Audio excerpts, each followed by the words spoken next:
हम जो कमिटमेंट करते हैं ना उसको पूरा करते हैं। लेकिन दाईं तरफ वाले लोगों का थोड़ा हिसाब किताब अलग है। अचानक ये जो घटना हुई है, ये सोची समझी रणनीति के तहत भाईचारे को गोली मारने का काम हुआ है। अध्यक्ष महोदय सुनिए, ये सुनना चाहिए। संभल के जिलाधिकारी संभल और पुलिस अधीक्षक संभल आदेश को पढ़े बगैर शाही जामा मस्जिद पहुंच गए। लोगों ने सर्वे का कारण जानना चाहा तो सर्किल ऑफिसर ने उनके साथ गाली गलौज की। पुलिस के सिपाही से लेकर के अधिकारियों तक ने अपने सरकारी और प्राइवेट हथियारों से गोलियां चलाई। संभल का माहौल बिगाड़ने में याचिका दायर करने वाले लोगों के साथ पुलिस और प्रशासन के लोग जिम्मेदार हैं। ये लड़ाई दिल्ली और लखनऊ की है। नो प्लीज हो गया विषय आपका। अखिलेश जी विषय हो गया आपका। शून्यकाल से अखिलेश यादव जी। मैं धन्यवाद देना चाहता हूं अध्यक्ष महोदय आपका। नहीं, हम जो कमिटमेंट करते हैं ना उसको पूरा करते हैं, लेकिन सब दलों के नेताओं की बात में कमिटमेंट होने के बाद भी आप बेल पे आए जो ठीक नहीं है। अध्यक्ष महोदय, कमिटमेंट में, क्रेडिबिलिटी में आपका कोई जवाब नहीं। नहीं ये निगरान है। लेकिन दाईं तरफ वाले लोगों का थोड़ा हिसाब किताब अलग है। अध्यक्ष महोदय, मैं धन्यवाद देता हूं आपका कि आपने बहुत महत्वपूर्ण घटना पे मुझे बोलने का अवसर दिया है। संभल जो इसलिए जाना जाता था कि भाईचारे के साथ वहां रहते हैं लोग, वहां अभी से नहीं, सदियों पुराना भाईचारा हजारों साल से इसी तरह रहते आए हैं।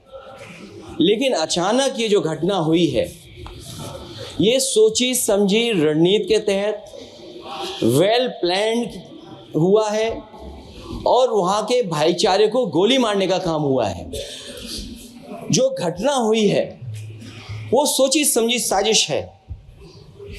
वहां जो खुदाई की बात लगातार अध्यक्ष महोदय देश में कोने कोने पर भारतीय जनता पार्टी और उनके सहयोगी और समर्थक, शुभचिंतक बार बार खुदाई की जो बात कर रहे हैं अध्यक्ष महोदय, ये खुदाई जो है हमारे देश का सौहार्द, हमारे देश का भाईचारा, हमारे देश का गंगा जमनी तहजीब को खो देगा।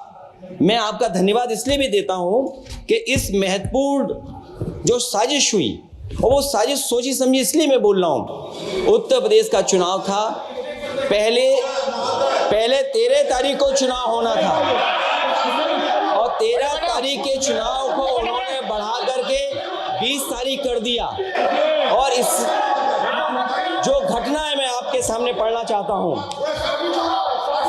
अध्यक्ष महोदय, ये यात्रा रुकी क्यों नहीं है? यात्रा ले जाओ दूसरी तरफ। अध्यक्ष महोदय, संभल की शाही जामा मस्जिद के खिलाफ 19/11/2024 को सिविल जज सीनियर डिवीजन छंदौसी संभल में एक याचिका डाली गई। कोर्ट ने दूसरे पक्ष को, अध्यक्ष महोदय सुनिए, ये सुनना चाहिए। हम यूं ही नहीं कहते थे, आप तो संक्षिप्त में बोले। अध्यक्ष महोदय, हम यूं ही नहीं कहते थे कि संविधान ये मानती नहीं सरकार। हम यूं ही नहीं कहते थे कि संविधान नहीं मानती। जो प्लेसेस ऑफ वर्शिप एक्ट है, प्लेसेस ऑफ वर्शिप एक्ट है, हम बनते तो बहुत कुछ हैं।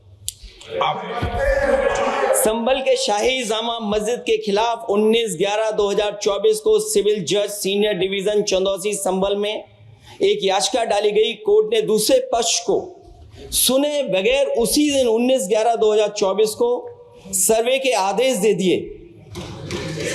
ताज्जुब की बात है, संभल के जिलाधिकारी संभल और पुलिस अधीक्षक संभल आदेश को पढ़े बगैर 2 घंटे के बाद सर्वे के लिए पुलिस बल के साथ शाही जामा मस्जिद पहुंच गए। जामा मस्जिद की कमेटी, जनप्रतिनिधि, उलेमा इकराम, सभी अधिवक्ताओं ने सहयोग दिया। जिलाधिकारी संभल और पुलिस अधीक्षक संभल ने 2.5 घंटे सर्वे के बाद कहा सब सर्वे पूरा हो चुका है और अब रिपोर्ट कोर्ट को भेज दी जाएगी। लेकिन दिनांक 22/11/2024 फ्राइडे को जुमे की नमाज के लिए लोग नमाज अदा करने के लिए जामा मस्जिद पहुंचे, लेकिन पुलिस प्रशासन ने बैरिकेड लगा दिया ताकि लोग नमाज न पढ़ सकें। उसके बाद भी लोगों ने संयम बरतते हुए नमाज अदा की और किसी प्रकार का विरोध प्रदर्शन नहीं किया।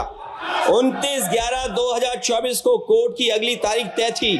शाही जामा मस्जिद की कमेटी और मुस्लिम समाज के सभी लोग कोर्ट में केस की पैरवी के लिए तैयारी कर रहे थे, परंतु दिनांक 23/11/2024 की रात पुलिस प्रशासन द्वारा कहा गया 24/11/2024 यानी अगले दिन सुबह को दोबारा सर्वे किया जाएगा। शाही जामा मस्जिद कमेटी और अधिवक्ता ने कहा कि इस सर्वे तो मुकम्मल हो चुका है, अब दूसरे सर्वे की क्या आवश्यकता है। कोर्ट के आदेश का हमने पालन कर दिया, अगर दूसरे सर्वे कराना है तो दोबारा आदेश करवाएं। कोर्ट के आदेश के बाद हम दोबारा सर्वे करा देंगे, लेकिन जिलाधिकारी संभल और पुलिस अधीक्षक संभल ने कोई सुनवाई नहीं की और तानाशाही दिखाते हुए सुबह के वक्त से पहले शाही जामा मस्जिद आ गए। शाही जामा मस्जिद कमेटी और मुस्लिम समाज के लोगों ने फिर भी धैर्य रखा और दोबारा सर्वे के लिए अंदर ले गए। सर्वे के दौरान करीब 1.5 घंटा बाद जब जनता को सूचना मिली तो वो इकट्ठा होना शुरू हो गए। लोगों ने सर्वे का कारण जानना चाहा तो सर्किल ऑफिसर ने उनके साथ गाली गलौज की और लाठीचार्ज करवाकर बुरी तरह जख्मी कर दिया। इसका विरोध करते हुए चंद लोगों ने पत्थर चलाए, जिसके बदले में पुलिस के सिपाही से लेकर के अधिकारियों तक ने अपने सरकारी और प्राइवेट हथियारों से गोलियां चलाई, जिसका वीडियो रिकॉर्डिंग है, जिसके एवज में दर्जन लोग गोलियों से घायल हो गए हैं। 5 मासूमों जो कि अपने घर से सामान लेने के निकले थे, उनकी मृत्यु हो गई। संभल का माहौल बिगाड़ने में संभल का माहौल बिगाड़ने में याचिका दायर करने वाले लोगों के साथ पुलिस और प्रशासन के लोग जिम्मेदार हैं। इनको निलंबित किया जाना चाहिए और हत्या का मुकदमा चलाया जाना चाहिए, जिससे कि लोगों को इंसाफ मिल सके और आने वाले समय में कोई इस प्रकार की संविधान के खिलाफ और गैर कानूनी घटना को अंजाम न दिया जा सके। अध्यक्ष महोदय, ये लड़ाई दिल्ली और लखनऊ की है। नो प्लीज कभी दिल्ली पहुंचे थे जिस रास्ते, वही लखनऊ वाले उसी रास्ते पहुंचना चाहते हैं। उज्जर रमन सिंह जी 2 मिनट बोल रहे, आप 1 मिनट बोल रहे हैं। हो गया विषय आपका अखिलेश जी विषय हो गया आपका। अखिलेश जी विषय हो गया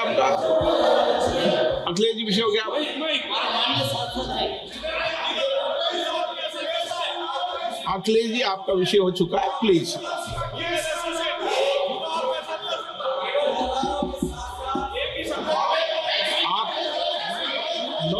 जल्दी आप बोलना चाहते हैं, प्लीज। चलिए, हो गया उनका विषय, उन्होंने पूरा विषय रख दिया।